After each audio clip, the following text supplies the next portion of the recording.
In a crypto lounge with a chart so wild, we're dropping beats and rhymes and we're not for mile. From Bitcoin to Ethereum, we're breaking it down. In the crypto lounge where the market's never bound. Crypto lounge, daily live stream, market analysis, breaking news, it's a dream. We're dropping knowledge, we're dropping bars. In the crypto lounge where the beats are hard. From NFTs to DeFi, we're keeping it real. We're dropping knowledge, and we're making it feel. From bull to bear, we're always on the grind. In the crypto lounge, where the market's never blind. Crypto lounge, where the toll lounge, where the market's never blind. Crypto lounge, daily live stream, market analysis, breaking news, it's a dream. We're dropping knowledge, we're dropping bars. In the crypto lounge, where the beats are hard. We're dropping knowledge, we're dropping rhymes. In the crypto lounge where the future shines.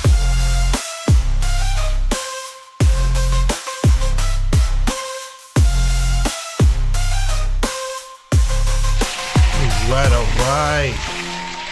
Another day, another Tuesday. Welcome to the show, guys.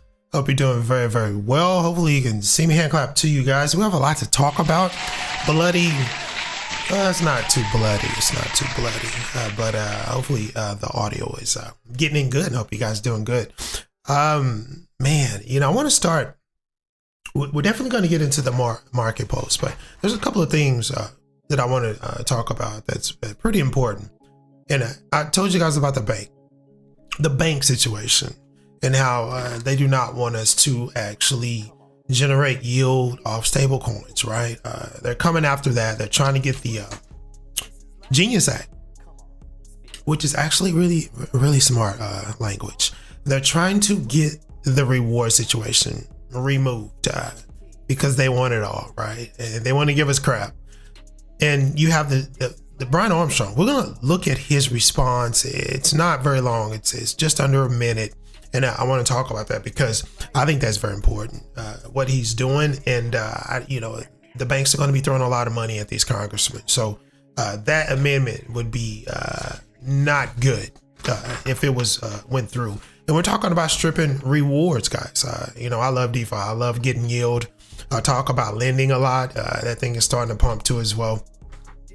But when it comes to you holding USDC and getting yield, when it comes to all these stable coins that are about to hit the market, and not only for us, we've been enjoying this stuff for years, but retail, outside of our space, they're about to enjoy it too. Stripping that, I don't know. It's weird. We'll talk about that. Welcome to the show, LMFG. I think you're in the background. Can you hear me, brother? Can you hear me? Yeah, I hear you fine. You got me? Got you, brother. Welcome to the show. We got a lot to talk about. The Brian Armstrong thing. He's leading the charge. I don't know if you guys, if you do have a Coinbase account, well, definitely you got the email, right? You signed the petition. I sent letters to my senators.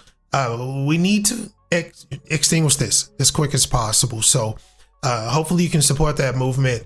We don't want banks intermingling and setting policy, because they know crypto is about to take over. And what we've been enjoying, LMFG, for all of these years, especially with staking, they want all of that to themselves. And I totally get it. This is very scary for banks, how crypto and blockchain technology is taking over. What's your take on this, man, before we get on with the show? I think it's kind of pissed me off, bro. I've seen this coming like for months, and they're finally out and they're wagging their tails and they're throwing money and they're lobbying to get our rewards taken away.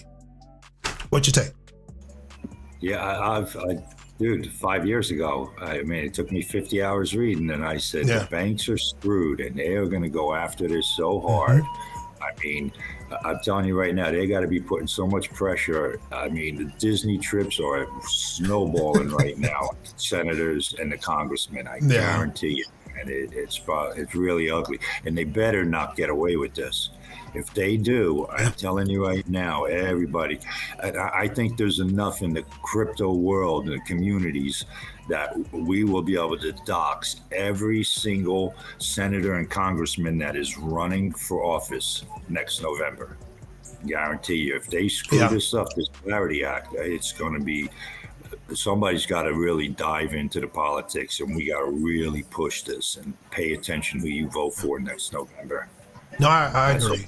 Say they better not knock this out. It'll suck. They got to knock the banks out here. Well, you got Paul Atkins. There's a rumor going around on X.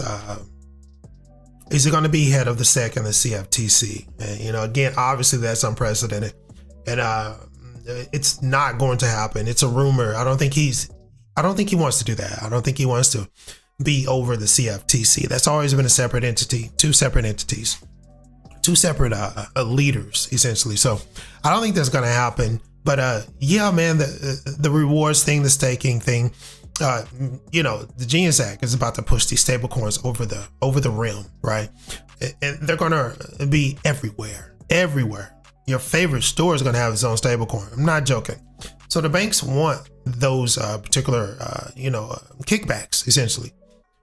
And they want to block us. So it's crazy. It's really arrogant for these banks to come in after all this time, choke point, all that stuff, right? And to say, you know what, we want to start controlling these rewards. We think we should have them. We'll listen to Brian here in a little bit. And the Paul Atkins things, don't believe that on X, guys. There's no way this guy's going to be running the SEC and the CFTC. What's your take on that, bro? Did you see that news? I thought that was pretty interesting. It's a rumor, I looked it up. He doesn't want any part of the CFTC, but just the fact that that's floating around. And then you have Trump meeting with the generals. We'll get into his speech too as well. He's on a firing rampage. It's almost like The Apprentice, like an episode of The Apprentice. He's on the firing rampage. You got 100,000 federal workers that handed in their resignation. There's a lot of stuff going on, bro. What is up, Jag? Welcome to the show, brother. What's your take on all of that as we move to the market charts? Because we got a lot to talk about. The Atkins thing, I don't think that's viable. No. I mean, it's just, I don't see that happening. I don't know where that rumor's coming from, but I did read something about it. It was on Twitter, though. Yeah. So, grain of salt. I didn't dive into it.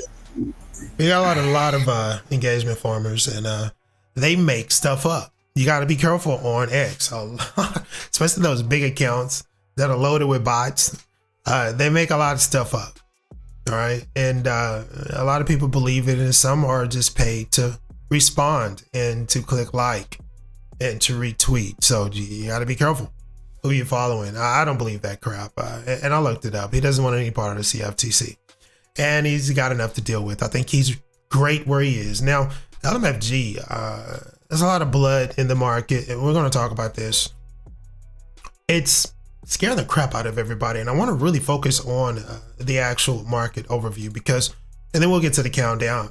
Altcoin index, my friend. Now, I was saying over the weekend, this thing is broken. It's totally broken. The season dynamic is different now. We're entering the age of stablecoin activity, stablecoin dominance. I think there needs to be an addition to this particular realm, not only Bitcoin and altcoins, but stablecoin season, because this is where we're headed. Now, we breached altcoin season territory multiple times within the past 3 weeks. Okay, we're down to 58 right now, which is a drastic reduction of on this index, LMFG. Now, you still have MYX, which is overtaken, and we're talking last 90 days, which you can say is a scam. A lot of people think this is a scam. The team has multiple wallets that are holding this thing up, right? Over 14,000% for this particular situation. You have a meme core, which is a meme coin blockchain, specifically in place for meme coins, which I think is cool. I think they deserve their own particular blockchain. I thought that was really cool. Up 3,000%, guys. And then you have Aster, a phenomenal platform. CZ says he has nothing to do with. Binance didn't build it. Whatever. Doing great. I think they did a burn too as well. A major competitor to the hyper situation. So XPL 415%. OKB. All right. You have all of these. IP Crow. By the way, Crow's revenue is low. We may get into that. I'm going to pull some DeFi Llama metrics up as well. Got some great XRP news too. I can't wait to share with you guys too as well. A lot of things that are going on that ledger. It's pretty interesting. BlackRock, potential BlackRock ETF going to be launched. There's some partnerships going to the BlackRock, moving on to the ledger. We'll get into that. Tokenized assets, big thing for the ledger. That's in a bit. But when it comes to these altcoins, and again, I told you, Crow, I don't know what's going on with Chronos. Very low revenue levels with that particular situation. What is going on with Chronos? We'll get to that. When it comes to the top 100 performance, you see this robust movement. But then the altcoin index is saying, you know what, guys, we've just catastrophically collapsed right back into Bitcoin season, Bitcoin dominance territory. LMFG, this is crazy. We have one metrics that are telling us it's booming, and then you have the index telling us that Bitcoin dominance is back. So these metrics are off, the elements are off. You really have to go into the meat and potatoes. You really have to do research to really figure out what the hell is going on. What's your take on this? These metrics and these indicators are all over the place. Yeah, and I think it's like we've been saying, man, uncharted waters between all the banks trying to get in there and fighting it at the same time. They're not idiots, you know what I mean? They know it's coming, but they're going to fight and push as long as they can. And they've never gone up with all these whales and the OGs. Got to realize there's a lot of people with a lot of Bitcoin and Ethereum sitting in their wallets. They got back in 2014 to say 18. You know, so they get to play here. Absolutely. And I think they're bumping heads with them, you know. And so we're seeing this shit go all over the place that we've never seen before. I mean, I was reading it. You just go back 7 years ago. There was no Solana. There was no NFTs. There was no ETFs. There was no banks in this thing. You know, they were behind the scenes. You know, you had Fidelity and whatnot back there mining the stuff, but this is so uncharted. I think that's what's going on right now. Nothing like the last halving, right? Here we are now. We're pushing 600 days since the halving. It's usually like in 500 is when it rocks. We're so far from that. So this is so different. We're so far from that, bro. Just hold on, man. Just hold on. And if they knock out this, I mean, Coinbase just announced that 10%. But just a few weeks ago, right? The lending is crazy with Coinbase. I mean, you're getting all of a sudden, as soon as the politicians, the banks got a hold of that, whoa, now we're seeing them fighting so much against the Clarity Act, and they're going to try to twist that Clarity Act all over. You got money flying everywhere, bro. Dave P, what is going on? Welcome to the show, guys. I want to welcome everybody to the show. Moonbot says, what are your thoughts on Post-Chain? I think Post-Chain has its position as well. I think that could be an excellent situation. I think the founder, Richard, he doesn't have any legal issues anymore. So I think it's to the moon with Post-Chain if everything is executed. And, you know, I have good things to say about Post-Chain. You know, I have a lot of friends in the space that adore Post-Chain. So Moonbot, I'm okay with that, man. I'm okay with Post-Chain. I have people who were in Hex when it launched. So I know a lot of people who are in love with what's going on with Post-Chain. Welcome to the show. Happy Jag, I see you, brother. Welcome to the show. LMFG, I caught your poster. You said banks are pressuring Congress to put measures on the Clarity Act to ban staking. We're going to get into what Brian Armstrong is saying. He's fighting back. Ridiculous, and they better knock it off. Knock it out. November the 3rd, 2026, extremely important in my book. You're right. October. We're going to talk about these ETFs too, because we have crypto ETFs that are going to hit the ground in October, all the way through the month of October. I think we're going to get a lot of approvals. So we're going to get to that. Let's go ahead and get into the countdown. Let's go ahead and get into it. So as we move here, guys, Bitcoin, $113,000. We're going to get to the XRP news too as well. Get into this market post. We got to talk about the actual inflows and outflows of the ETF situation, because that is essentially what's moving this market. You had a lot of outflow over the weekend. We roll into this week and you get a lot of people coming back. The whales are coming back. The institutions are coming back. Massive inflows. But it's very interesting that ETH, those inflows that came in, actually counteracted all of that outflow. But on the Bitcoin side, we're a little short there. So we're seeing more outflow versus inflow with Bitcoin. We'll get to that in a little bit because I think that deep dive is going to expose what we're seeing up top, right? But when we get the crypto ETFs, I feel like the altcoins are going to move by themselves. Let me say this properly, altcoin ETFs. When we get the altcoin ETFs approved, going into this fourth quarter, this is going to happen. And we're going to talk about that list too as well and these approximate dates. This is going to send these particular altcoins and their utility that are attached to these coins and tokens through the roof, man, through the freaking roof. You've seen what happened to Solana when that ETF launched, almost $300, right? You do see some reductive patterns with Solana. Across the board, revenue is down for a lot of these chains. As far as DEX is pretty high because of the volume. But 113, this is where we're sitting at with Bitcoin. Let's go ahead and get into the nuances of it, because LMFG, this ETF standpoint with ETH and Bitcoin has been a pissing contest, right? But when you look at ETH as well, back where it should be, and I want to pull ETH up again too as we talk, over $4,000, right? We're back over 4K. Market cap's down almost 1.10%. Obviously, you have volume that's dipping too as well, still well over 36 billion, right? Welcome to the show, Dippy. I think Reval, I think that's what your name is. Welcome to the show, brother. As we actually dive into the actual data, LMFG, and I'm going to pull Bitcoin back up again while we talk about this, because this is significant. People need to really understand what's moving this market. Now we're talking ETFs and we're talking sentiment, right? Now, the latest daily flows, and we're talking about September the 30th. We're talking about today. These are fresh numbers, right? Combined net inflows. We're talking Bitcoin and Ethereum spot ETFs, well over $1 billion. This is what we're looking at, okay?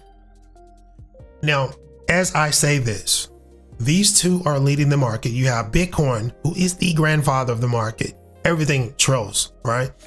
Grabbing the coattails. Now, ETH is the major mover of a lot of altcoins, because a lot of these altcoins and tokens are layered and developed and deployed on L2s that are linked to Ethereum. So whatever Ethereum does, it's going to, and if you've been in this space for a while, you already know what I'm talking about. You know, I'm just preaching to the choir. If you just came into the space, remember, Ethereum dictates almost 80 to 90% of the actual altcoin movement. And I'm talking about on the top level. Now, obviously, those individual tokens and coins, those altcoins have utility. They have independent development. They have independent communities that are not necessarily ETH communities, but they represent their particular set community on those L2s. And some have L3s too as well. But they still move with ETH. They're tethered, right? So these ETFs up top really matter. And you're looking at Ethereum that's essentially outperforming Bitcoin. And I'm not talking about on a monetary standpoint, obviously not price, but these ETF metrics tell the tale now. ETH, $547 million worth of inflow. That literally reversed 5 days of outflows. All right. Fidelity is going to be around $202 million, which is going to be your major contributor, which is crazy that they beat out BlackRock with these ETF funds. BlackRock came in a distant second at $154 million. So total ETF assets, and we're talking AUM, 27.5 billion. So these Ethereum ETFs are really starting to roll, and they're starting to actually negate and cancel out the outflow. This is phenomenal for Ethereum. Right there, I want to get your take on that, LMFG, because we were talking about this earlier in the year when we had the Bitcoin ETFs launch. We were like, when are we going to get these ETH, ETFs? And then they launched and they fell on their face. It didn't do quite well. ETH is starting to really roll, LMFG, and the outflow is really starting to not be as much. You're having more inflow now with Ethereum. Now, I always say you're going to see a 10K ETH probably by the end of the year, because of not only this, but the actual enterprise solutions that are being deployed as well. The intermingling with banks. You have Chainlink, and we may talk about Chainlink too, because Chainlink is doing some very interesting things in the background recently. What's your take on ETH, bro, before we get to the Bitcoin flows? Yeah, that the thing with Fidelity. Fidelity owns almost 200,000 Bitcoin, so they got monies. They most of that they didn't even pay for, because they started mining back in, I think, 2014, maybe not until 15. But I have no idea how big of mining centers they built and ran. So that's where they get those funds from. Yeah. And and again, I'm not fond of ETH because of the prices, the fees, but everybody and his brother is dumping a lot of money into it. So the ETFs, like you said, you got these guys, what's his name, going off on it. He's pulling his Michael Saylor with, instead of Bitcoin, he's doing it on ETH.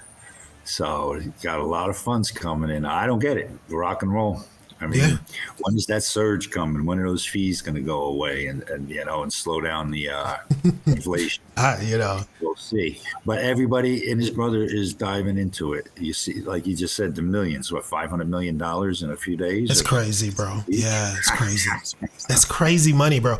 And, ETH's not going anywhere. It's some other chain, right? And these ETFs are starting to really roll. What is that? Welcome everybody to the show. Now let's get to Bitcoin, because those ETF inflows are pretty significant too, but the outflows are crazy with it. BlackRock selling Bitcoin ETFs profusely, man, out the door. But they're solid though. They're solid. Now, the Bitcoin ETF inflows. We're going to get to these outflows too, because I want to show you how strong ETH really is, right? $522 million worth of inflow. All right. These are very fresh numbers. The major contributors are, once again, Fidelity, FBTC, let's go ahead and round that up, $300 million for the ETF inflow with Bitcoin. 21 shares is going to be the second round up with their Bitcoin ETF to the tune of 62 million. And you have BlackRock, IBIT, which is going to be basically landing on the ledger. I can't wait to get to that XRP news. I'm going to give you a bunch of XRP updates, not only XRP, but ledger developments that are pretty crazy, pretty damn good too. IBT saw the modest outflow of $46.6 million, right? Total Bitcoin ETF assets to date, and there's a lot of them, $150 billion at 6%, a little over 6.6% of Bitcoin's market cap. So if you don't think these ETFs are holding the floor when it comes to Bitcoin, you're nuts. You're out of your mind. It's all ETF inflow, right? LMFG, that is amazing. 6.6% of the Bitcoin market cap is represented by these ETF inflows. So when the ETFs go out the door, this is where you're seeing this Bitcoin drop, right? You have retail, the FOMO kicks in, not FOMO, but the actual fear kicks in when these things move. Now, outflow trends. We're talking the 29th. This is fresh data, right? Now, you have, thanks, Sai says, congratulations. We have touched 35 members. Hand clap to the member group. Love you guys. Love you guys. We're going to be giving away some Solana too today to 3 members. Hope you guys enjoyed the video as well. These outflows, LMFG, US spot Bitcoin ETF outflows, almost $1 billion, bro, for the week. And I was telling you earlier, just a second ago, BlackRock leading that. These particular ETFs, when it comes to Bitcoin, 6.6% of the market cap. So when these ETFs start shedding, they affect Bitcoin. It's a double-edged sword, right? With these ETFs, the inflow is great. It's great, but when it starts moving out, oh man, let me tell you, LMFG, you can really see, you can hear the doors close. You can really feel the draft when they're going out the back door. Now, again, almost $1 billion. Here's the accurate number when it comes to these outflows: $902.5 million for the week.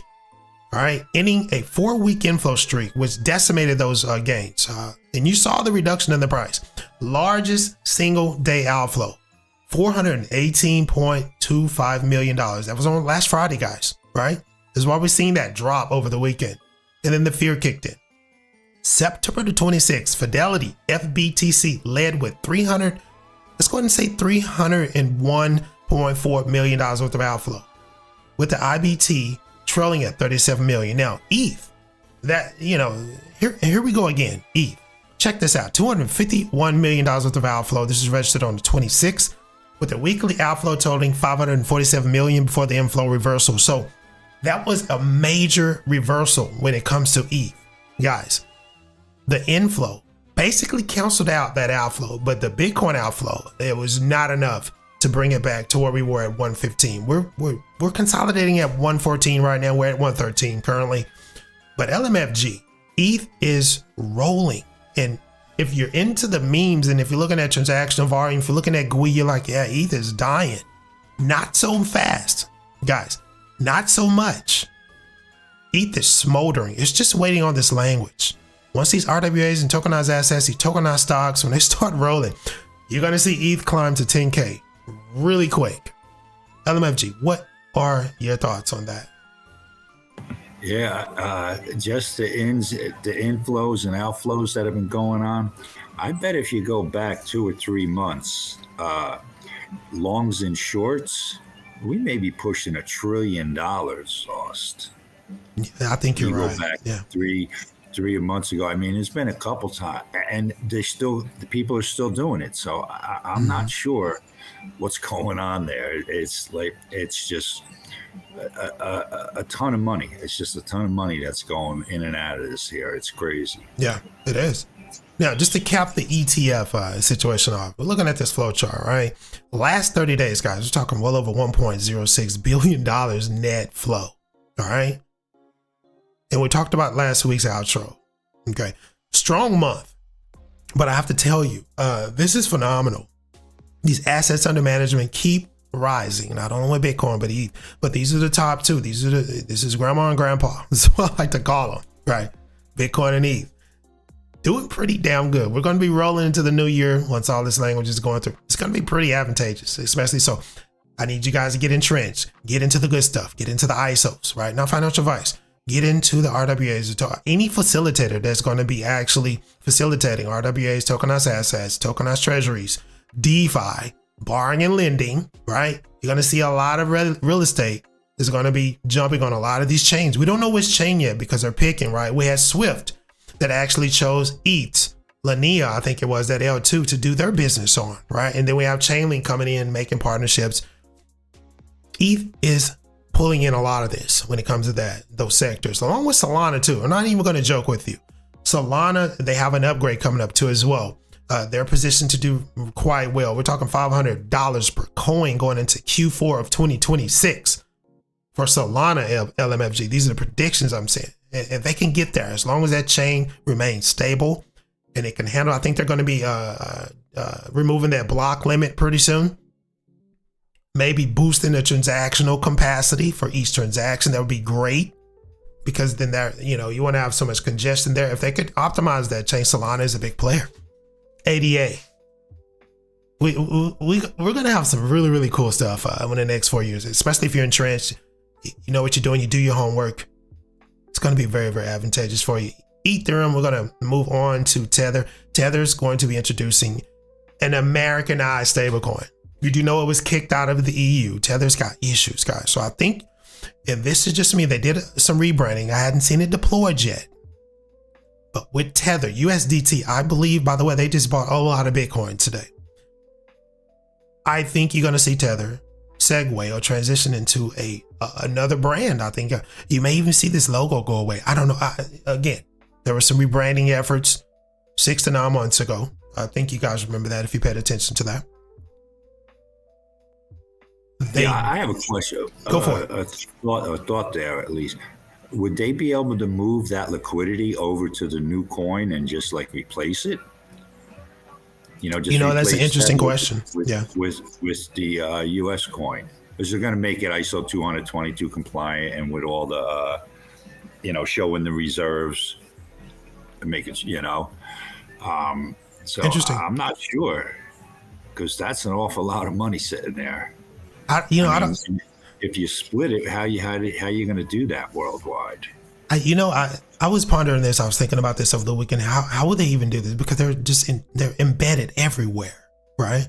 They're the number 3. They're the biggest. Yeah, they're everywhere. Everything's yep.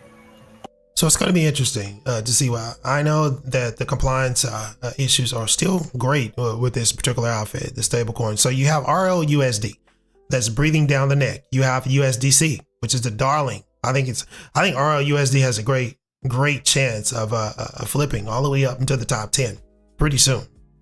It's because we're going to get to this Ripple news.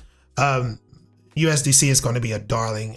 The banks want all of those rewards. In fact, we're about to get to Brian Armstrong here in a little bit. Coinbase versus the bank. It seems like Coinbase is always leading the fight when it comes to fighting for our space. And I want to hand clap Brian Armstrong. because they're always up front, leading this fight, man, spearheading the fight, doing these petitions, sending you emails, telling you write your senator, tell them get your hands off my freaking crypto, right? Hashtag get your hands off my freaking crypto. This is what they've been doing, man, and they're doing it again, and I appreciate that very much. The Tether thing is crazy. I think, honestly, bro, I think they're probably going to, I don't know, I'm not going to say ghost the situation, but I believe this new stablecoin that's geared for the American market, more compliant. I don't know if it's going to be compliant with MiCA, but I know it's compliant and it's geared towards the American market. I think they're probably going to focus a lot of attention to that, deploying that, building that, because I think that's going to be more acceptable, because they're going to need to do something, because they're going to lose a lot of market share coming up, because RLUSD is ready. It's primed, right? It's in position. You have USDC. That's it's the darling when it comes to not only our country, but it's everywhere too as well. Massively compliant. Circle's made sure of that. Circle's even launched in their own L1. So USDC's, they're about to spread those wings, is what I'm trying to tell you. We're about to see this stablecoin do some crazy stuff. But let's get to XRP. Now, $2.82, below $3. A lot of people kind of upset that we did have this reductive pattern here. As you can see here, we'll pop this chart up. We did see a reductive pattern here, LMFG. We did eclipse 292. We're trying to get back to $3. We saw that on September the 25th, right? Huge reduction here. A lot of money flow out the door here. What you take before we get into the news? $3. I know you told me when you sold, I think it was 81 cents when you sold, I think you said, but are you still holding? I'm still holding.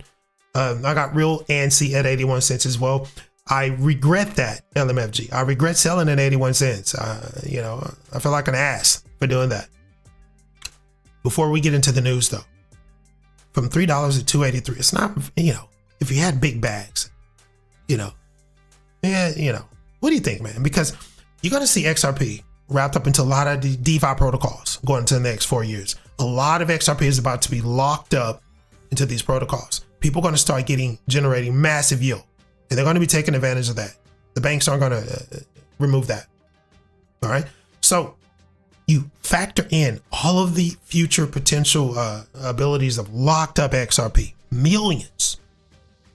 You're going to have a supply crunch, right? So should we even be upset about this right now? Because I'm thinking $10 is easy now when I'm looking at all of the data when it comes to the locked up XRP potentially, that what we're going to see wrapped up into these protocols going into the future. Right. Yeah. Nah, dude. And I sold my XRP closer to the $3 when it first popped up there, when Trump was in there, and I only sold like 300 of them, but this is definitely a long time hold. And like you said, with the locking up, I don't know if you noticed last week, Flare, or a couple weeks ago now, they came out with the F assets, the FXRP. Yeah. Granted, it's the only one they got running. It looks like they're getting beat up like where's other ones. But they took 5 million of them. They put a cap on it, and it sold out in like 5 hours. 4 or 5 hours on. And so I think this week, the second, they're going to another 5 million.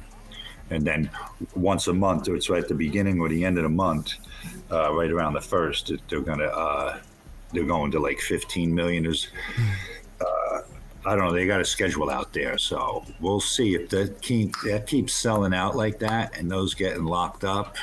That's what's coming. Supply squeeze, baby. Supply squeeze. And that's just pretty much communities buying it. There's no big banks diving in there or not anything, so. Well, listen though, the BlackRock ETF though, LMFG, that BlackRock ETF, it's going to be huge. I'm being safe and telling all my friends between 5 and 7. Listen, man, I don't know about 50 and 100. They'll be like, whoa. I think Trump is going to be locking up a lot of XRP2 as well in that World Liberty Finance basket. Don't forget about that. There's a lot of ETF baskets. They're going to include XRP.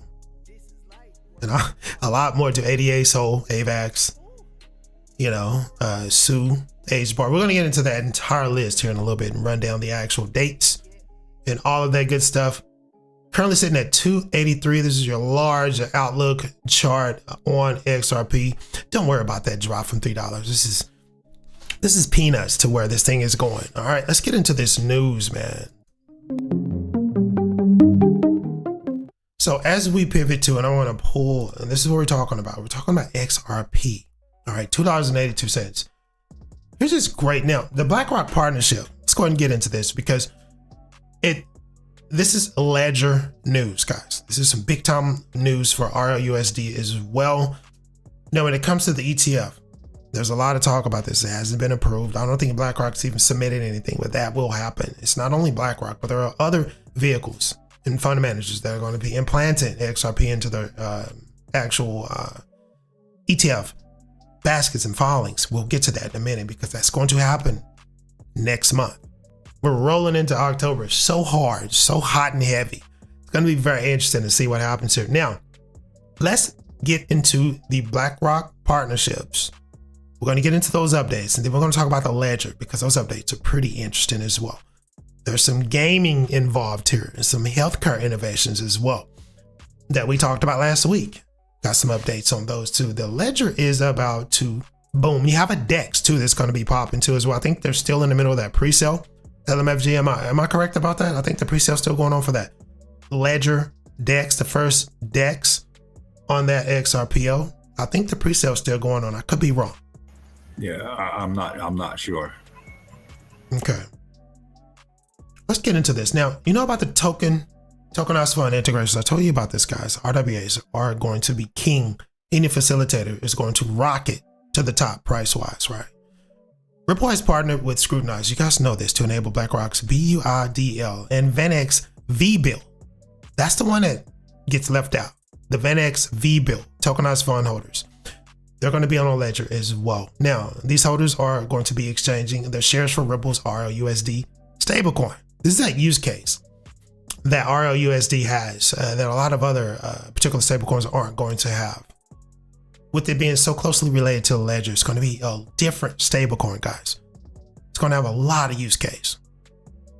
This particular situation with BlackRock and VanEck creates a 24/7 stablecoin off-ramp for institutional investors, guys. This is huge. Now, enhancing on-chain liquidity and bridging traditional finance with crypto, RLUSD is now integrating into BlackRock and VanEck tokenized money market funds as well. LMFG, this particular stablecoin is not a one-trick pony, right? This thing has a lot in its toolbox. Now, not only the actual off-ramp capabilities, but money market funds as well. Now, with a smart contract on the Scrutinized platform allowing direct redemption as well. Now, this BUIDL fund expansion, let's get into this. Over $2 billion, all right? This is the BlackRock fund here. Over $2 billion is considered. This is going to be expanding, and it's going to include projects that are on the XRP ledger. $2 billion fund exclusively directed towards and going to be including projects on the XRP ledger. This is going to be signaling increased institutional interest in XRP-based assets and broader blockchain adoption. Let's go ahead and say it beyond Ethereum. Now, a lot of people that I talk to saying that, you know, XRP is going to flip Bitcoin and Ethereum. I used to laugh at that. I used to laugh very hard at that.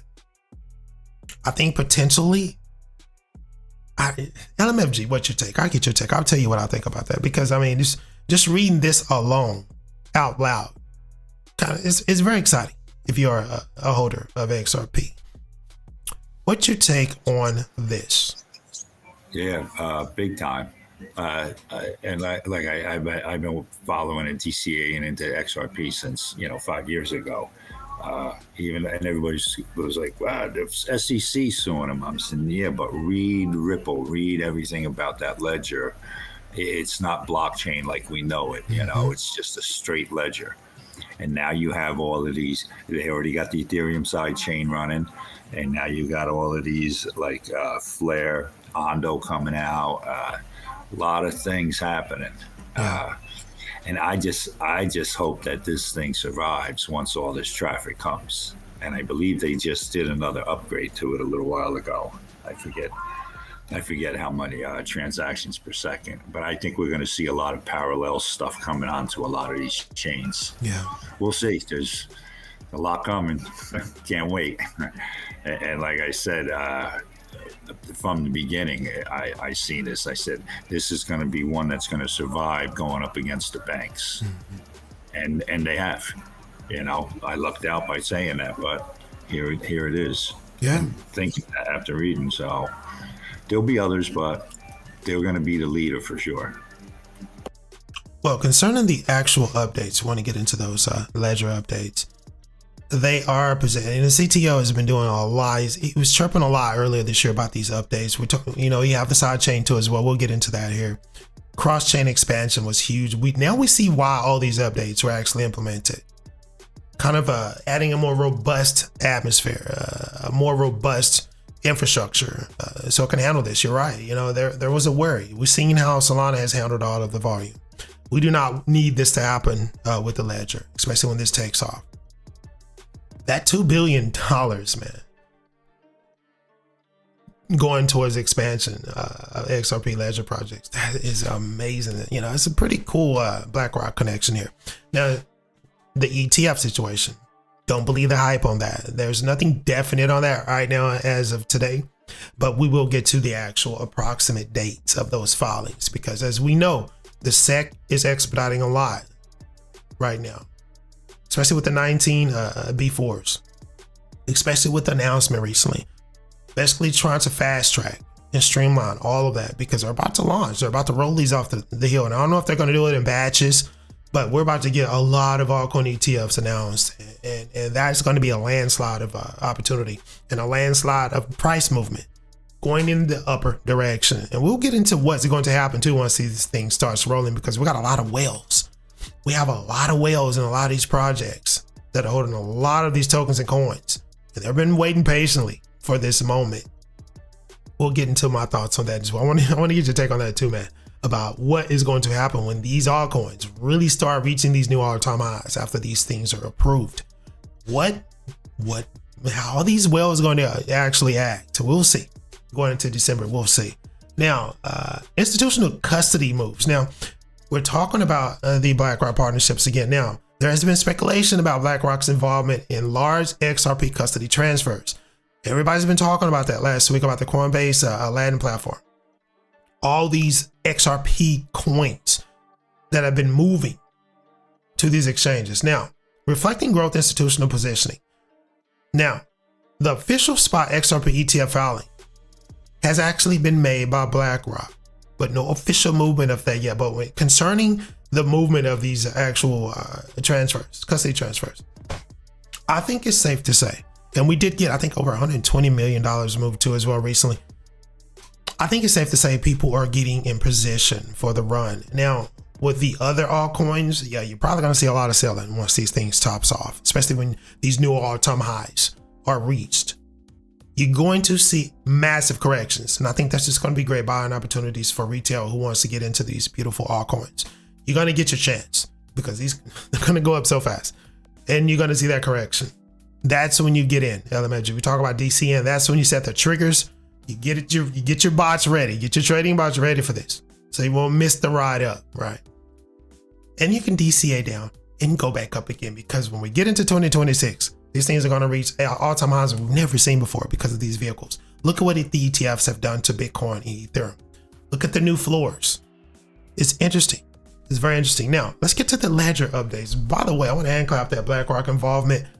Though the BlackRock partnership is going to be, and this is just the tip of the iceberg for the XRP situation. RLUSD as well. They're both tethered.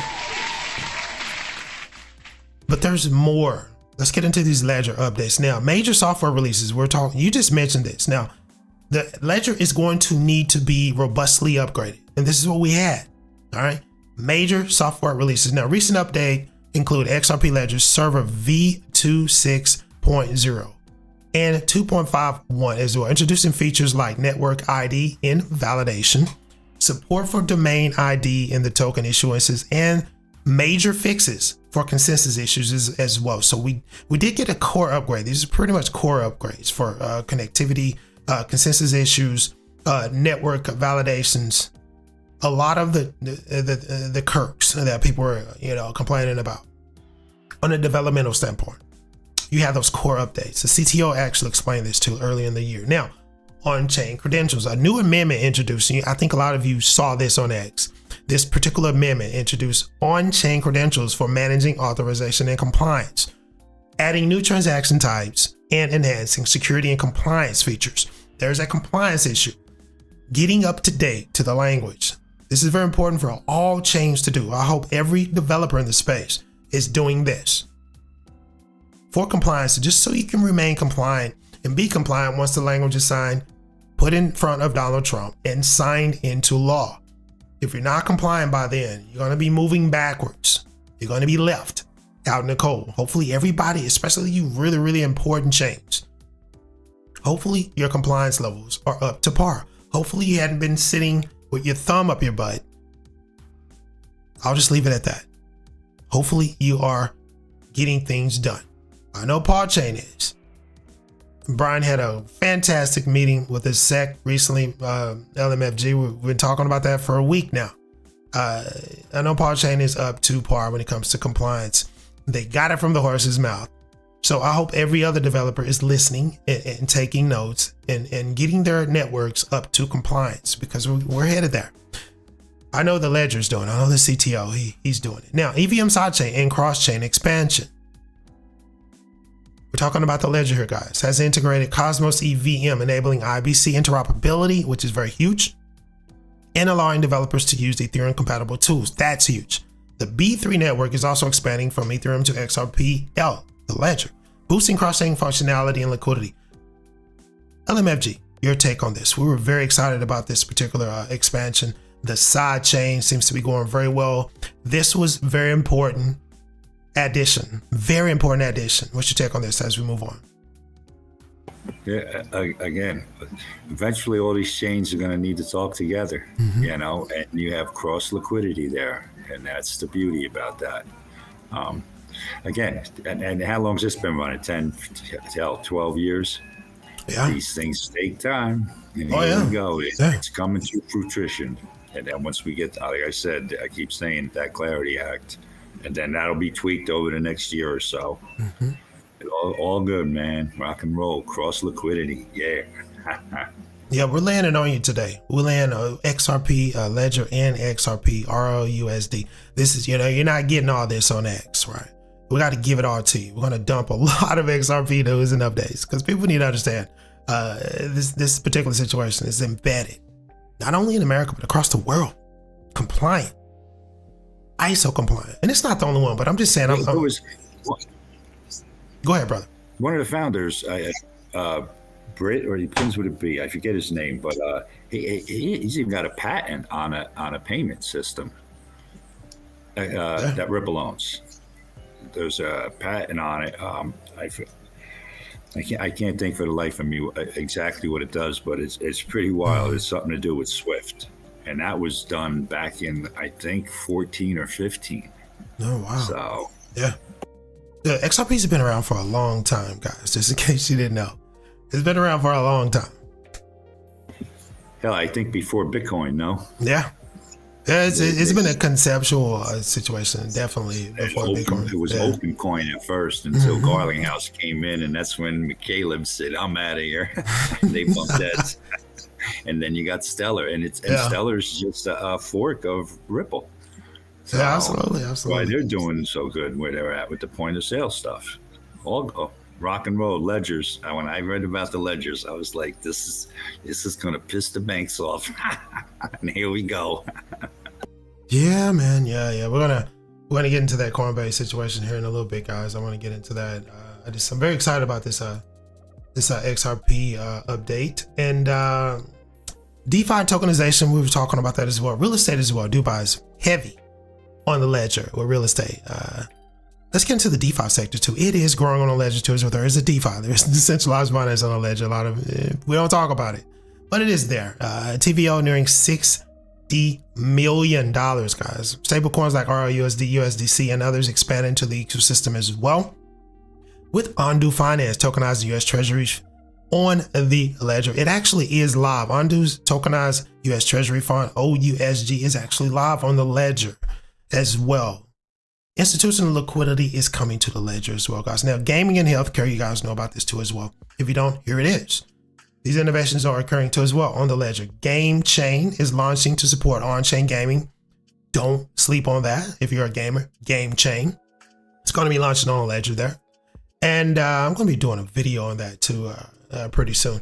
The XRP Healthcare has become the first healthcare platform on XRP Ledger as well, integrating AI for real world healthcare transformation. That is going to snowball into something very, very special going into the future. And then also here's the icing on the cake. BRICS and global adoption. BRICS central banks are actively developing XRP Ledger infrastructure for cross-border trade and de-dollarization. There's that word, there's that buzz term. With live projects and tokenization and finance already underway. So you have a BRICS movement, global adoption. BRICS is coming in. This is, you know, hand clap to the ledger, man. I think the BRICS thing is really the icing on the cake, LMFG, because we understand that de-dollarization thing is real. A lot of people are ignoring that. You have BRICS targeting the ledger. This is really, really cool. Really, really cool. What's your take as we move on, brother? Yeah, like I've been saying, man, I think it's going to snowball.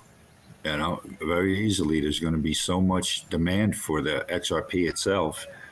I think it's probably. And again, what are they going to do with theirs? And what happens with what they hold when they get approved to be a bank? Because they have that application. It's a beautiful thing, brother. Beautiful thing. Beautiful thing. Hand clap for XRP.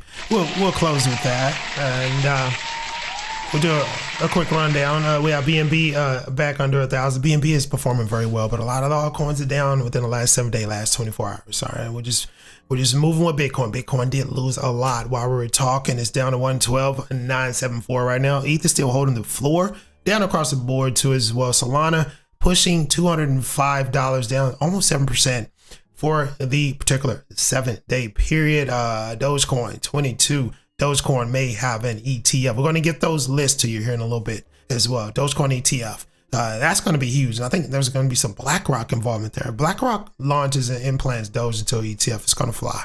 All right. It's going to fly. It is what it is. Tron 33 cents. Cardano 78 cents, a little bit down. It just dipped down below 80 cents recently. Hyperliquid $43. We have Chainlink, darling platform there. Magnificent Oracle 3% down on the week. AVAX 28 pushing 20x, going to say $29. Stellar 36 cents, still a great buy. And we'll round it up with SU, potential ETF for that coming up as well. And Ace Bar also, and clap for the bloody market. Let's get into this Coinbase news, man. Now, we're going to be going straight to this. I'm going to play this and we'll get your reaction to it, brother. This is Brian Armstrong on what we were talking about. Banks versus crypto and your staking rewards. You probably all know that we got the Genius Act already passed into law for stablecoins, which is great. The next step is we've got to get market structure passed. And I've actually never been more bullish on this getting through. We've already seen strong bipartisan support in the House. Now it's being deliberated in the Senate. This has not stopped the banks from coming in and trying to relitigate issues that were already settled in the Genius Act. In particular, they're trying to ban rewards on stablecoins, even though this is already settled into law. And we're making sure that the Senate knows that bailing out the big banks, which are having record profit margins at the expense of the American consumer, is not going to fly. That would be a foolish thing to do politically because there's 50 million Americans like you who have now used crypto, and they want to make sure that they can actually earn more money with their money. Who'd have thought? So visit standwithcrypto.org if you want to help and support. We'd love your help in contacting senators and congresspeople to make sure we get market structure passed and preserve rewards on stablecoins. Thanks. Your take, brother, before we really dive into this, because towards the middle of that, he said something that should resonate with a lot of people.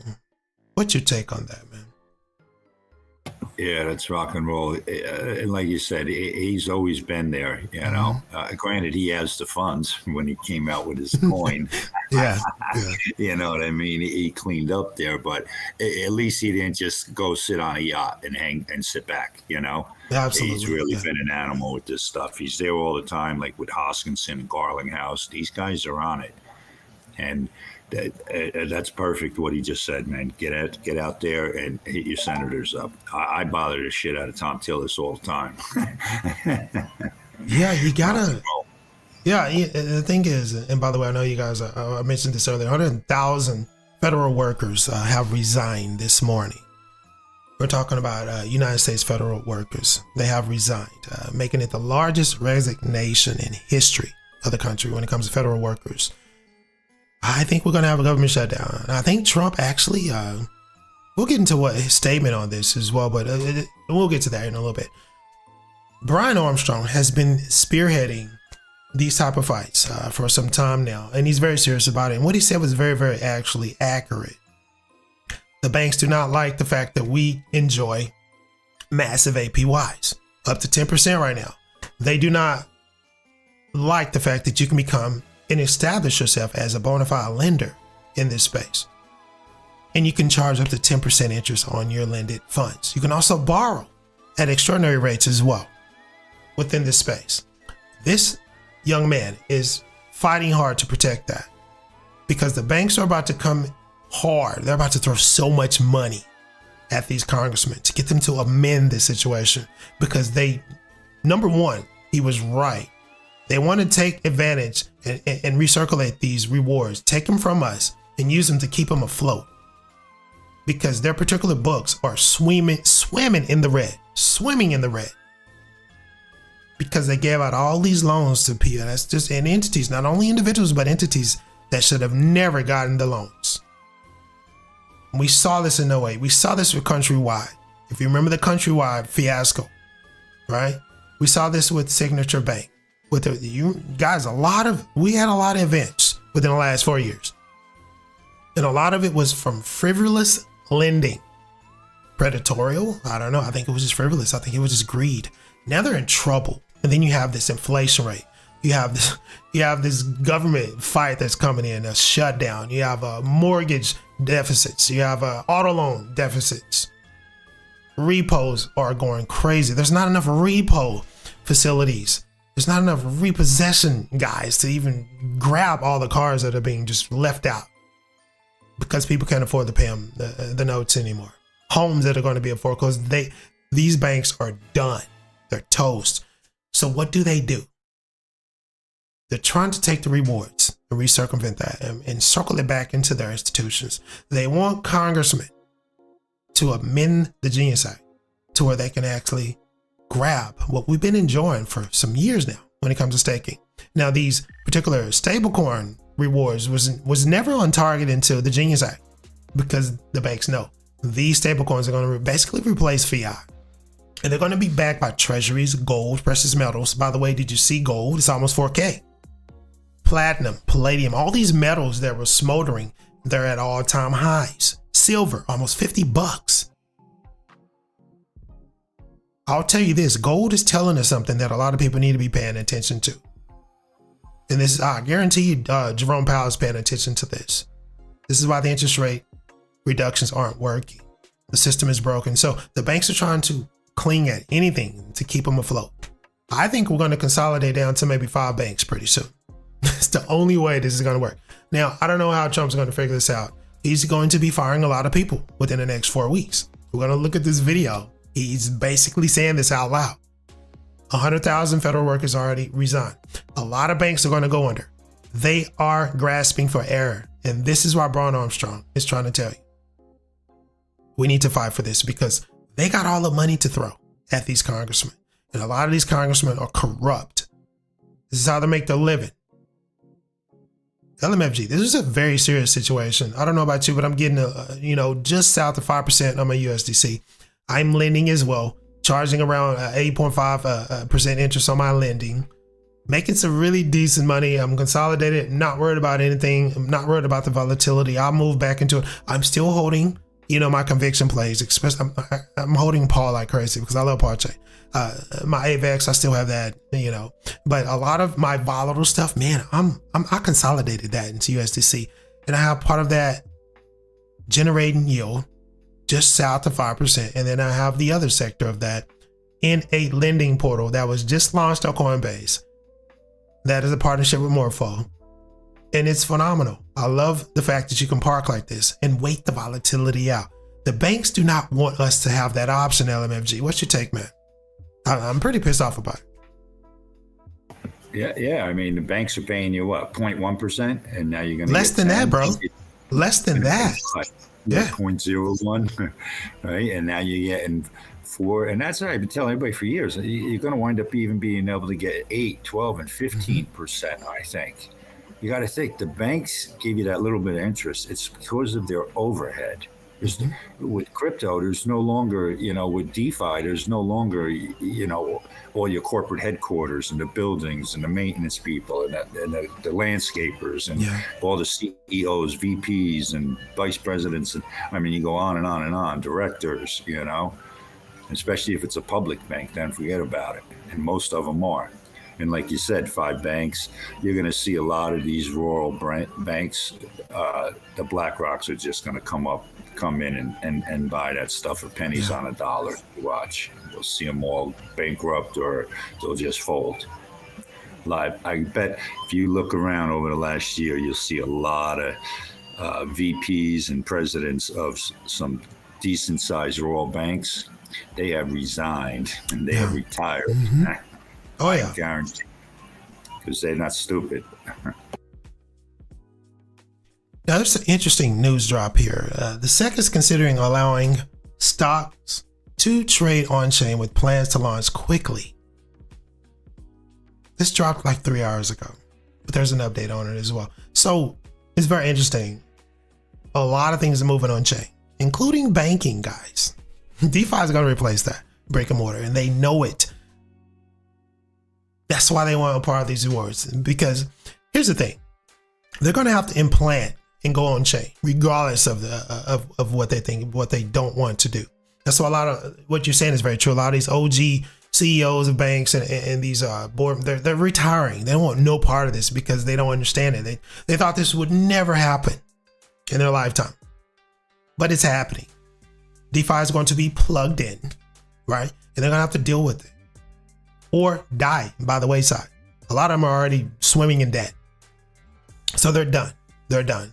We are going to consolidate down to just a few banks. It's just a matter of time, right? So a lot of these banks are drowning right now, and they're looking at these rewards like, look at all this money these guys are making in DeFi. Look at all this money, and they're able to lend without a license. It's DeFi, baby. It's on chain. It's automated. I don't need a freaking license to lend, right?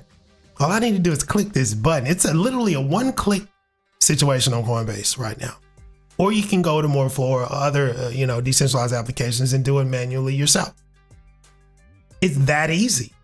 The banks are livid.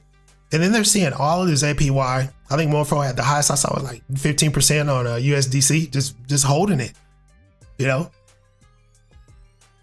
staking it. It's crazy. They're like, we can't let the public have this. And see, a lot of retail, a lot of people outside of the space, they don't know about this, guys. You have to understand, there's a large percent of the public that does not know about staking rewards, that does not partake.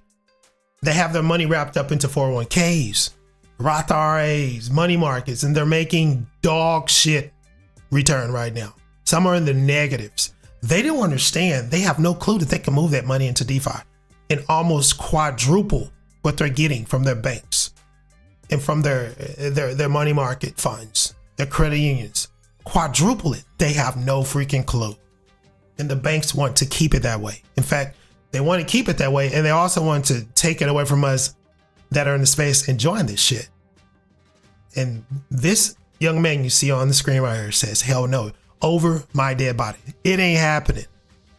I already sent my letters to my representatives and I got responses and they're down with it. I don't know about you guys, but if you get this email, do what you need to do to help Brian Armstrong and Coinbase, fight this fight because the banks are coming for your rewards. They're coming for the stablecoin rewards. They're coming for DeFi. They want to wrap all that and circle that back into their own pockets so they can use it to get out of debt. Now, some would say this is exactly what the stablecoin bill is for. You know, using stablecoins to hide the debt. This is what Russia said.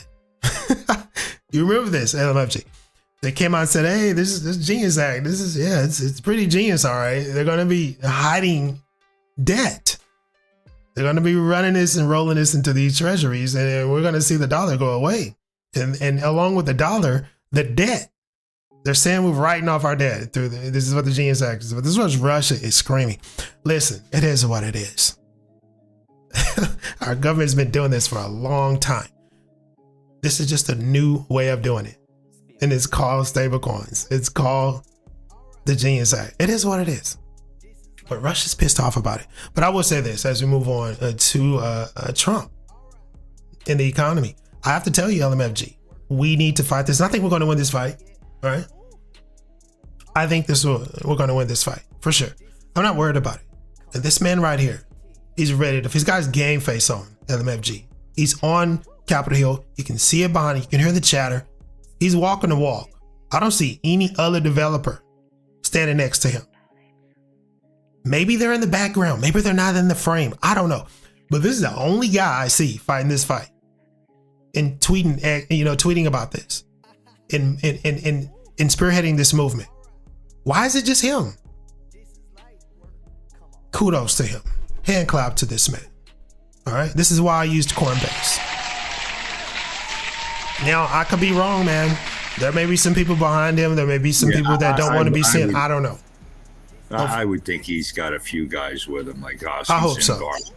Larson, the Caleb. I mean, these guys all talk. You know what I mean? I wouldn't even doubt if Musk is in there somehow. Remember the NDAs, all of them met, and H-bar. And then I see a lot of chatter. I think it's all bull about Musk's phone. You think so? You know, and I don't know if it's bull or not. You know what I mean? I go on anything on his site. There's nothing there, but you see people posting stuff about it. And I know he's going to come out with one sooner or later with Starlink. It's going to be wild, and he's going to use all these different ledgers. You know, and then bring Cardano in, and it'll be able to get your Bitcoin payments in there.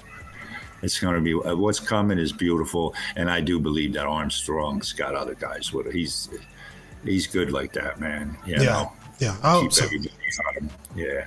Well, we got to support it. So if you do get the email, definitely contact your senators and tell them, hey, I'm behind the Coinbase CEO. I don't want the banks get their hands off of my rewards.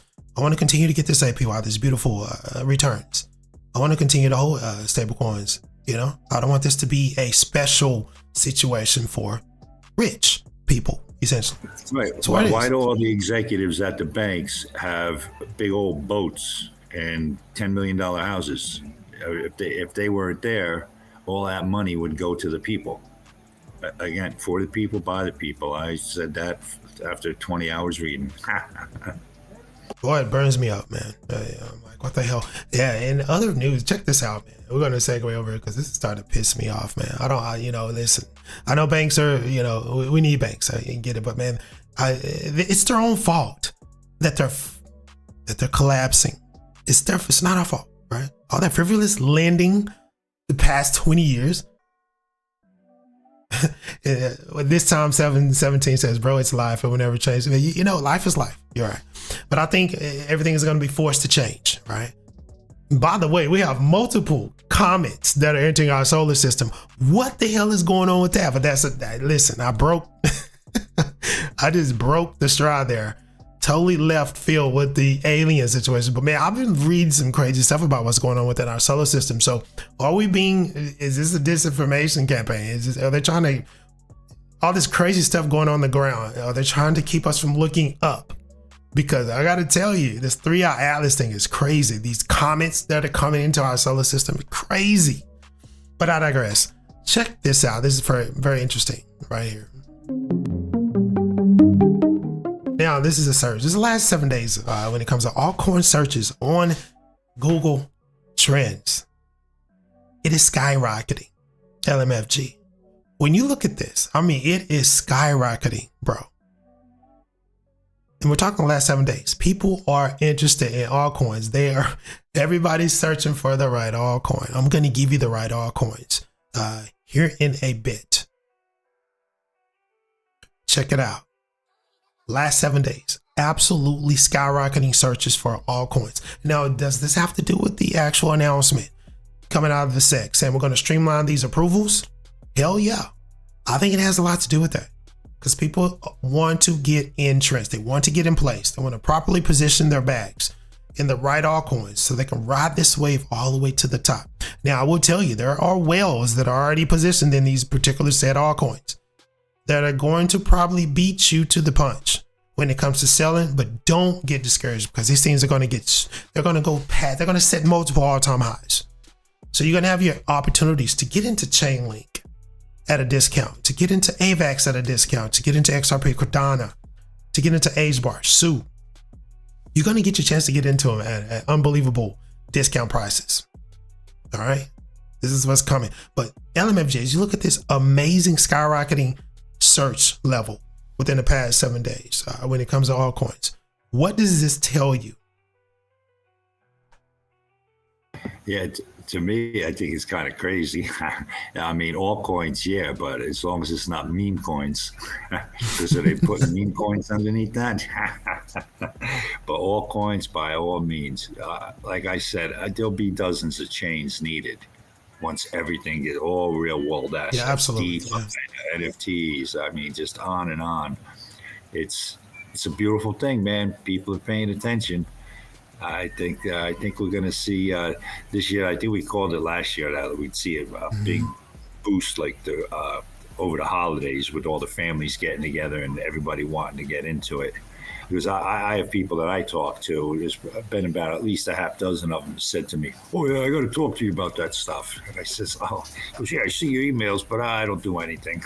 It's like, okay. Everybody wants to get into that, right? Altcoin. Yeah, now they want to start getting in. You know, it's pretty funny. You got to laugh. Hey, everybody wants to get into the right one, bro. Yeah, and I don't blame them. DCA into your blue chip altcoins, and you're good to go. Yeah, absolutely. Absolutely. Now, I will tell you this about Cardano, because it's one of the top ones now. The ecosystem growth is real. Multiple projects are launching and expanding, including Midnight. You talk a lot about Midnight, right? It's an on-chain, a privacy-focused sidechain, right? Lending and borrowing solutions are expanding as well on Cardano. And Phantom's new cash stablecoin as well is going to be deployed. The ecosystem is also strengthening its cross-chain capabilities, which everybody wanted that, through initiatives like Horizon Bridge, connecting Cardano with Bitcoin. Now, you talked about Midnight. You talk about this a lot. And specifically, we're going to get into a lot more altcoins. But this one in particular, these updates were Cardano, the spot ETF that's going to launch this month. This is pretty bullish, not only for Cardano. A lot of people probably trying to get into this too. You're going to get some discounts, big time. Those whales are going to take profit. It is what it is. It's completely normal. You just got to know when to jump into that. You got to know how to finesse this situation, guys. Especially when these things launch, the rocket ships are going to launch out of the stratosphere. You're going to have to know how to finesse this situation so you can DCA properly and go into the new year, Q3, up almost 5 times X, right? This, if you do it properly. LMFG, this Midnight situation, this cash stablecoin, Horizon Bridge. What's your take on this? Because this is going, this is needed. We talk about the ledger upgrades. Cardano needs to get going too as well. Right. Yeah. It's all about that cross chain. And they're working with Chainlink now too. They're trying to bring Chainlink in, and Chainlink, it's all in the name. Huge. You know what I mean? So, we're going to be doing a standalone video on a Chainlink upgrade. It's huge developments. Go ahead, brother. My bad. The collaboration is beautiful, and Midnight is all that ZK stuff. So this is, to me, it's huge. They got a lot of stuff going on over there on Cardano. People beating it up. There's not that much traffic, but like you just said, now all of a sudden over the last couple of months, you've been seeing more and more traffic on it. So it'll get there. This is the third version of blockchain, brother. You know me. Pause the fault. And it's in its making. Yeah, man. $1 for ADA by the end of October. Absolutely. I think it's very easy to get there, but there's more, guys. There's more. We're going to be getting into a list here, actually. I want to get to that. Because we're getting pretty, we're running pretty long. And by the way, that Paul Atkins basically becoming the chairman of both the SEC and the CFTC, which is Commodities Future Trading Commission. That's not going to happen, guys. I'm seeing that again. It's a rumor. And he doesn't want anything to do with that. It's very exciting, though. It's very exciting, but that ain't happening. I think it's a bit too much for the chairman to take off. What do you think? I think it's a bit too much. I don't think he wants any part of that. And again, I don't think it's viable. There'd be too much conflict of interest there. It's not going to happen. It's not going to happen. No, I don't think so either. And speaking of Chainlink, we were talking about Chainlink. This is some very interesting news too as well. But Chainlink here, guys. Now we have UBS, a large institution. Now Chainlink partners with the world's largest private bank, LMFG, UBS, to drive tokenization of the $100 trillion fund industry through Swift workflow. Swift has been doing a lot of things lately. A lot of activity with Swift and Chainlink as well. UBS. This is an interesting thing. We're just talking about these altcoins that are going to soar. LMFG, we are living in some very, very, very exciting times, bro. Well, remember, well over a year ago, I was telling you, pay attention to UBS. You know, UBS and AIG. I'm telling you, this is. I see this coming. They big dollars. They got big dollars, and here you go with Chainlink and playing with Swift. So I'm telling you, we're going to see a snowball. Pretty exciting. You know, we may see that 10 trillion market cap probably in the next 3 to 6 months. You think so? I think so too. Yeah. You know, I'm saying 7, but man, it's coming. Rock and roll. It's a beautiful thing. Now, these are just some of the altcoins that you need to be aware of, guys. Now, we're talking about October approvals. I'm very bullish on these, right? There's a couple of ISO compliance as well. Now, there are more. Now, I would add AVAX to this as well. Most definitely HBAR as well. But let's get into the top 6 that you need to be concerned with, all right? 7, actually.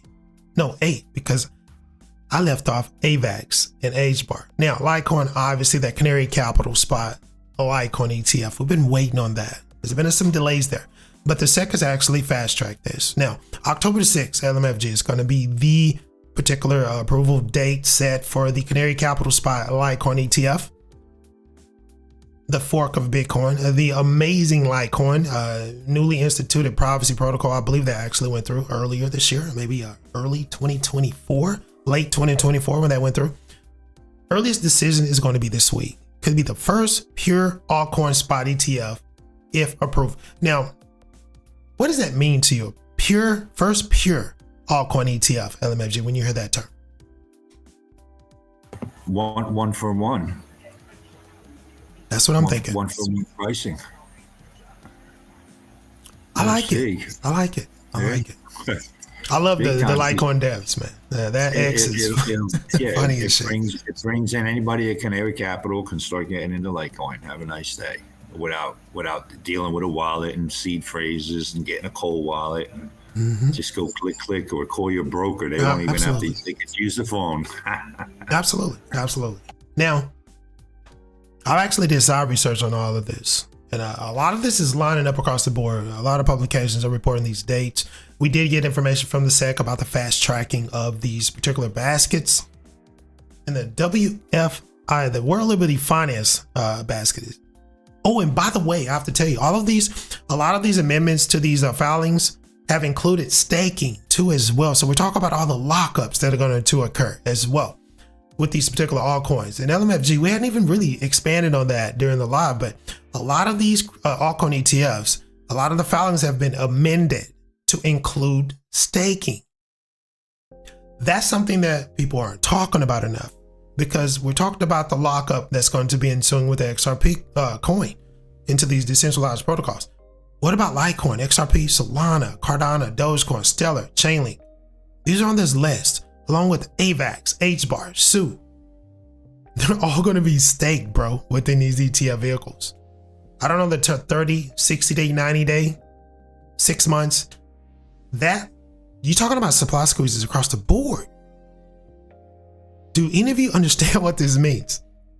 Right? I know you do. We're going to see massive runs on these altcoins going into 2026, 2027, 5 years. I don't, bro, it sends chills down. I don't know what these prices are going to look like, but when it comes to ETH, 10K easy. Cardano, $2, $3, maybe $5 easily. This is where you see your $10 XRP. You're going to already have a supply squeeze on a decentralized finance point with XRP. You start locking this thing up, and I'm talking XRP, into these crypto ETF baskets, locking them up in these staking pools because they have amended the filings to include this.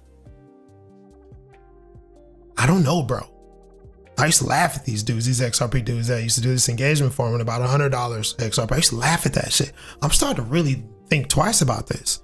When you look at the actual outlook and what's on the horizon when it comes to these ETFs, amending these filings and including staking, we shall see. Now, XRP, Bitwise XRP ETF, 21 shares, XRP ETF, that is slated for October the 10th, 2025, guys. This year, we're talking this year, guys, fourth quarter.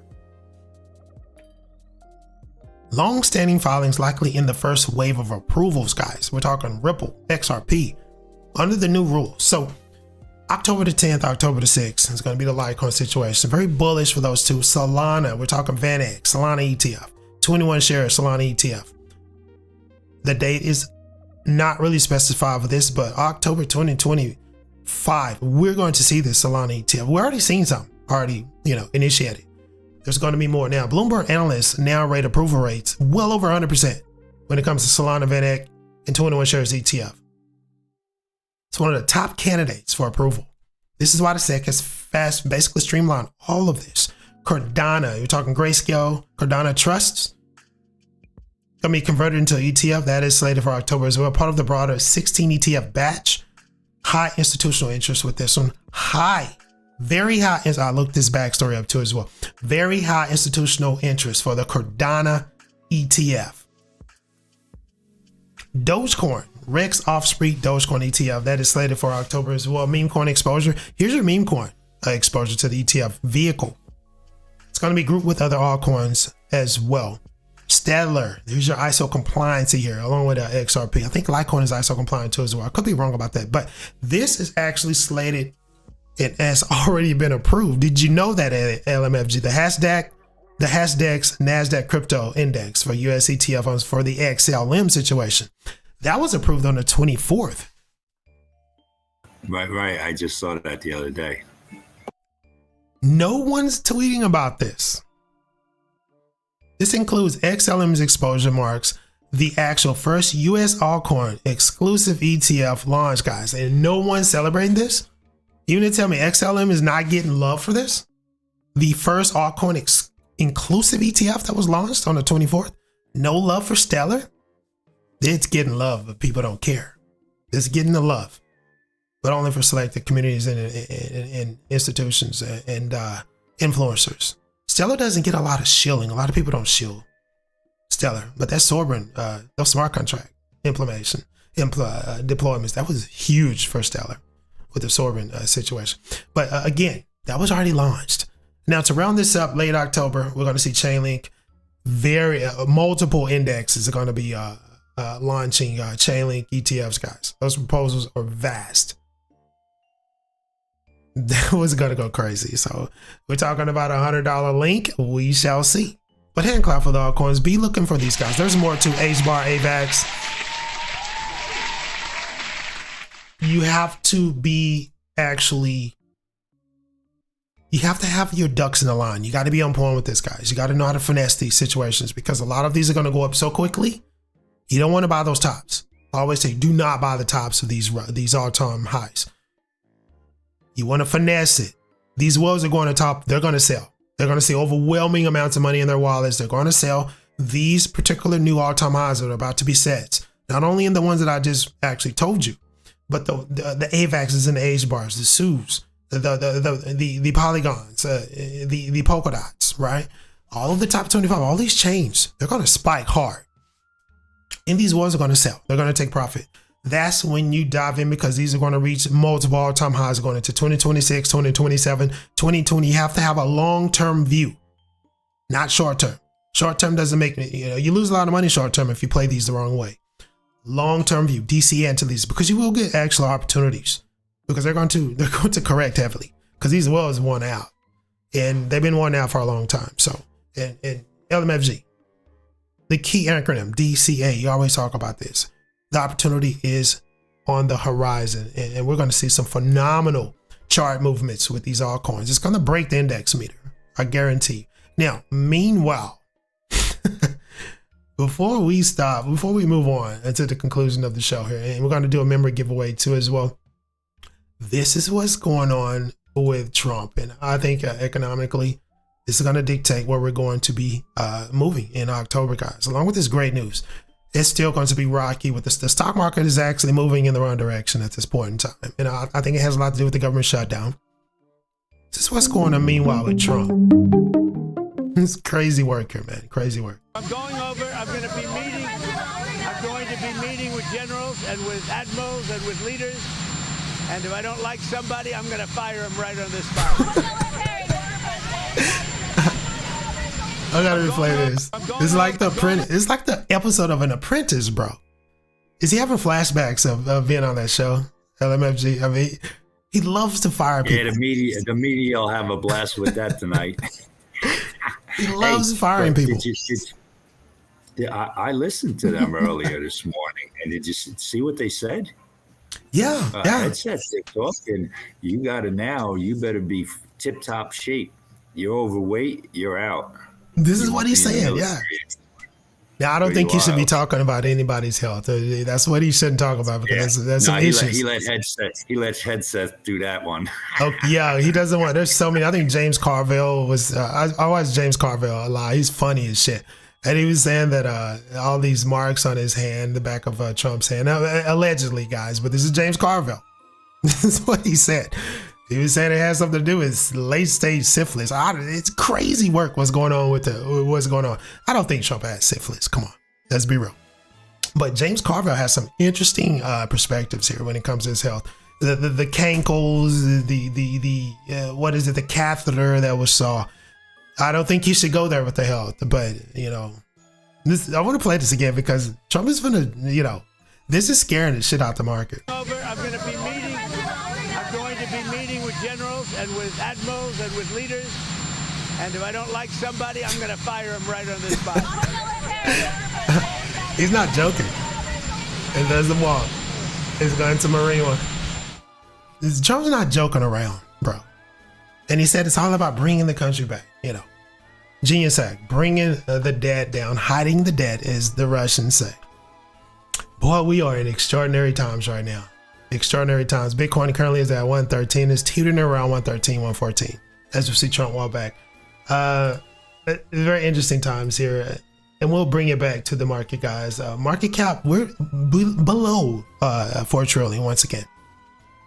We do see a brief reduction in the altcoin season meter, which I think that's broken. Fear and greed is going in the wrong direction. Stock market is going in the wrong direction. Let's go ahead and move to that real quickly. We have the S&P 500.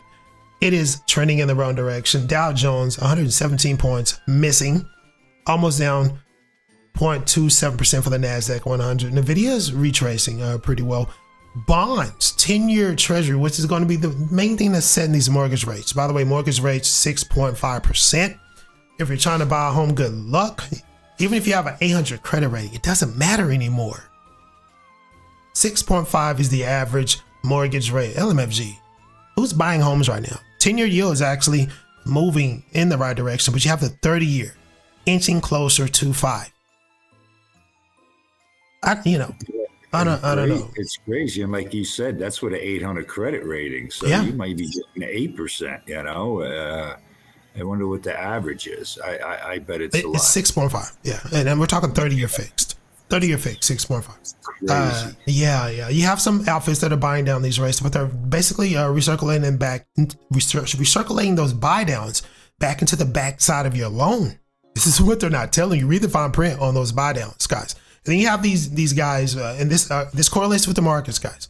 So we're talking about these mortgage rates, because this moves money out of the spaces. When people have to constrict their spending, that usually comes from portfolios that are implanted within not only the cryptocurrency space, but commodities and things of that nature. Stock market portfolios, they bleed during these times. So that decreases buyership. This all correlates. You're probably like, what is he talking about? Yeah, it correlates. Do the math. Now, the futures are down as well.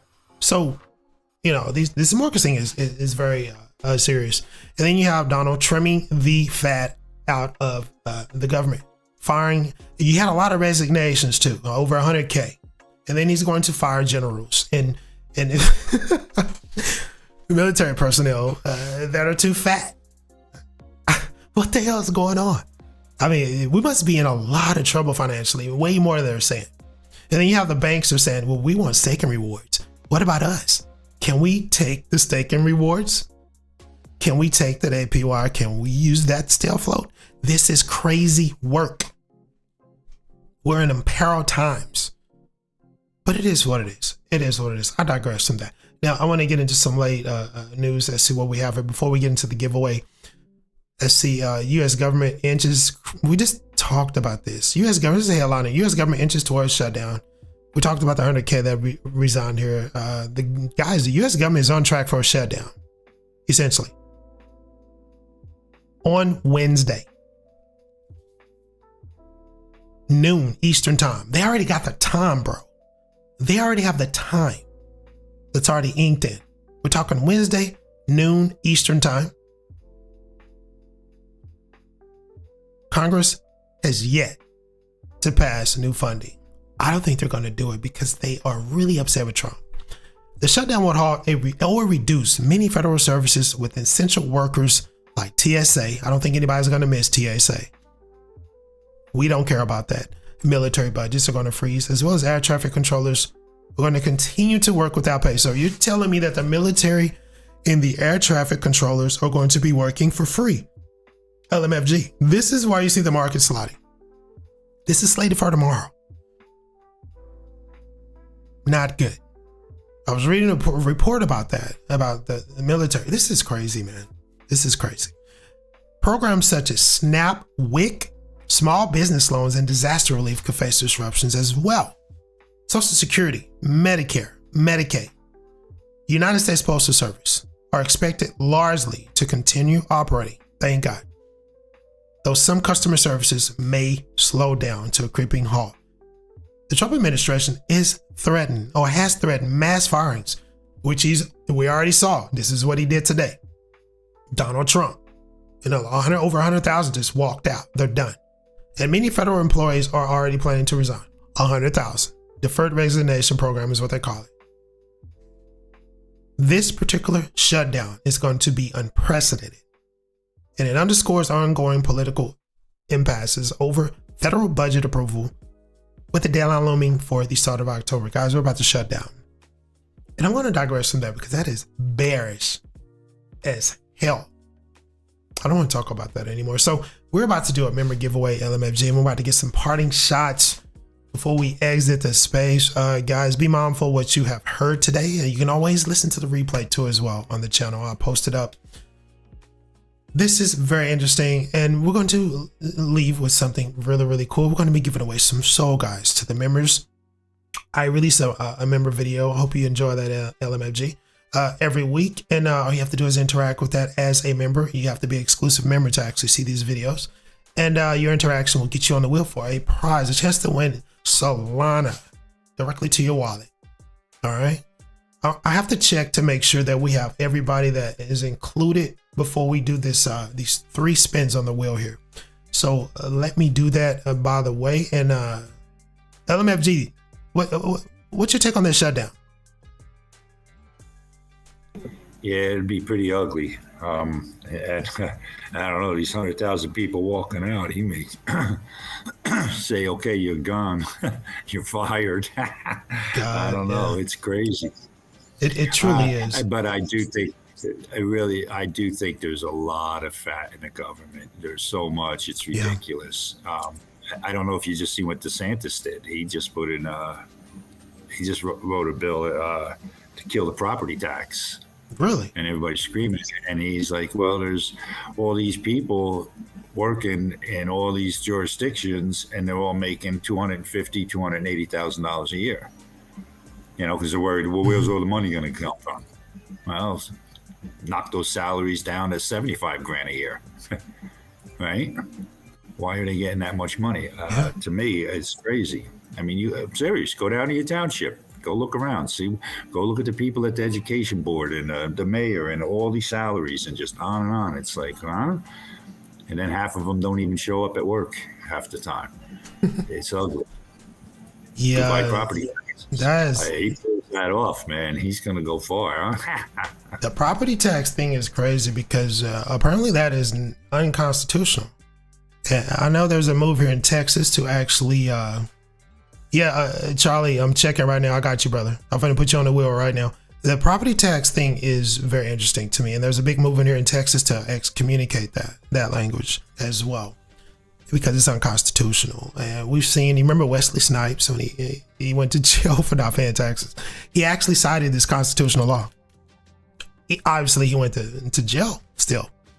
But he was the first one I actually heard that actually recited this law, and it has been reenacted. It's not reenacted, but re-entered into the discussion here in Texas. So I wonder what happens to Wesley if this actually goes through. Does he get paid for the time and the money he paid? Because he was trying to tell us years ago, hey, this is unconstitutional. I'm not paying it. But obviously, we know how that went for Wesley. It's interesting what happens in Florida there. Go ahead, brother. What's your take on that? Yeah, I was just up in Jersey, and my friends, my brother, they paid 15 grand a year taxes. My buddy got a house and a small office. He's paying 30 grand. Another guy's, his house, granted, it's a beautiful house, paying $35,000 a year in taxes, property taxes. It's nuts. It is. It is. But I'm paying $1,000. I'm like, oh, that's cheap. No problem. Well, you know what I mean? It's one thing that the government did add some relief, increase the homestead exemption. I think it's $250,000. So that's pretty cool. A lot of elderly, they don't even pay taxes anymore after that law was instituted. That's pretty good exemption, $250,000, especially for boomers. You know, a lot of boomers are trying to sell their homes now, though. It's pretty interesting. So, yeah, I'm about to keep an eye on that DeSantis news there. So we got everybody on the wheel. We got 35 entries. And Charlie, I got you, brother. We got you on the wheel there. I'm gonna make sure I don't have any redundancy on here because I want to make sure we got everybody. Let's see here. I'm looking. Yeah. So I think we got a full house. We have everybody. Oh, did I put Olivia on there twice? No, Olivia, you are on there. So we're good to go. I got you LMFG. Hold on. I think I'm missing somebody here. Somebody else. I just feel like something else. I'm going to do one more check, guys, and then we're going to spin this. Someone's missing. I got a feeling I'm missing too. Let me do another review on here.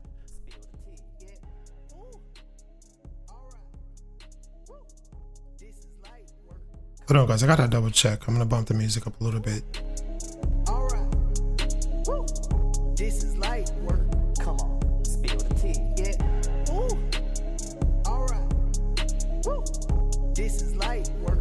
Yeah, good show, brother. A lot of topics, man. It's just spread the knowledge. Yeah, I had a lot more to go through, but I'm running out of time. Plus, I have to hit the road today. Got to jump into the 18-wheeler and do some work. Yeah, I think we're good. I got everybody. One more check, man, because I don't want to miss anybody. I hate the last time. I think last month, man, I had a snafu with the copy. So yeah, we're good. Let's go. I got everybody. So we're going to be spinning this wheel for some Solana, guys. We got everybody on the wheel. Let me turn this music down and let's get this going. First spin. Let me do a quick refresh. Boom. We're good. Let's go.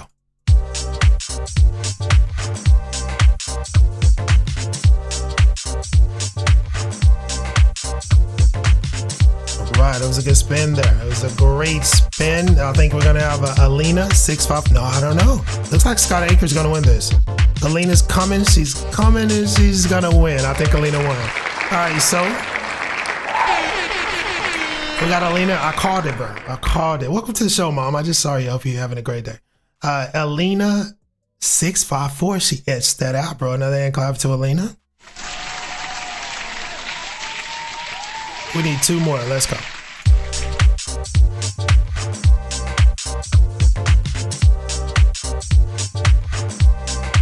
We got a lot of oil on the wheel today. It's spinning very well. LMFG greased up pretty good. So it looks like LMFG, you're coming up, bro. You're gonna make it 2 times in a row. You coming up? I think Olivia's got you. Yeah, so Olivia got you, bro. You won last week and you almost won this week, bro. That was pretty cool, pretty close. Olivia 25. Right? Yeah, you almost got him in again for the 2nd time in a row. Olivia 25-08M is going to be the 2nd winner. We got 1 more. Let's go ahead and get 1 more on here.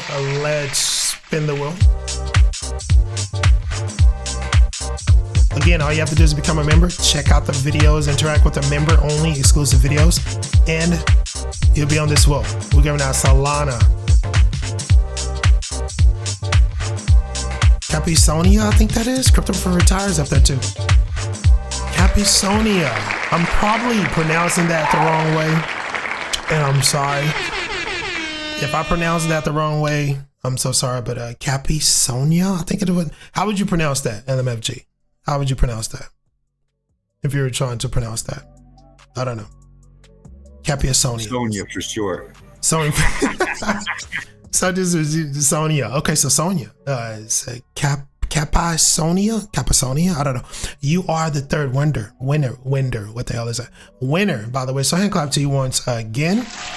And we'll recap that.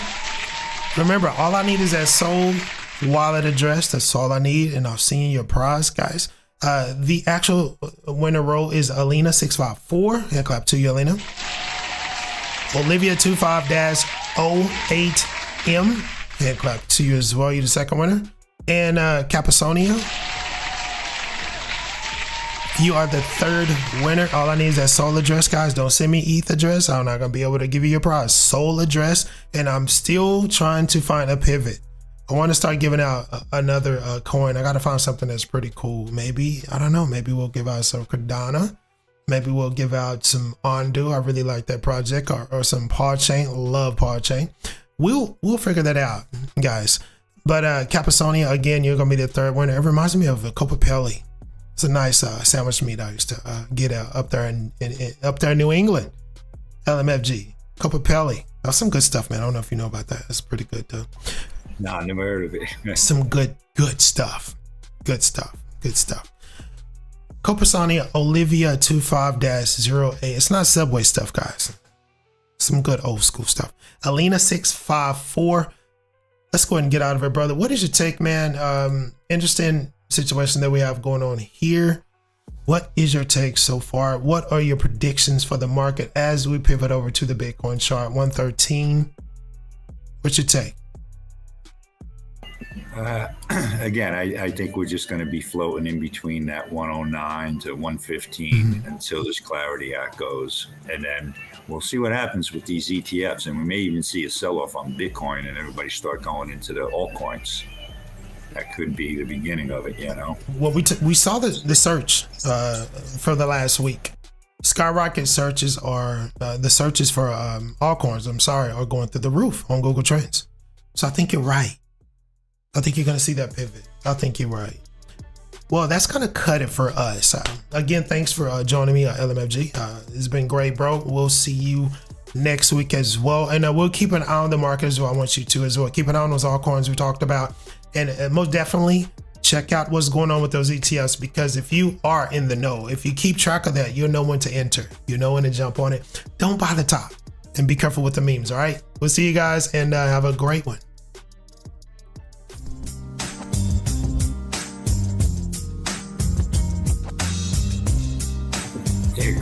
Crazy, huh? Yeah, it is.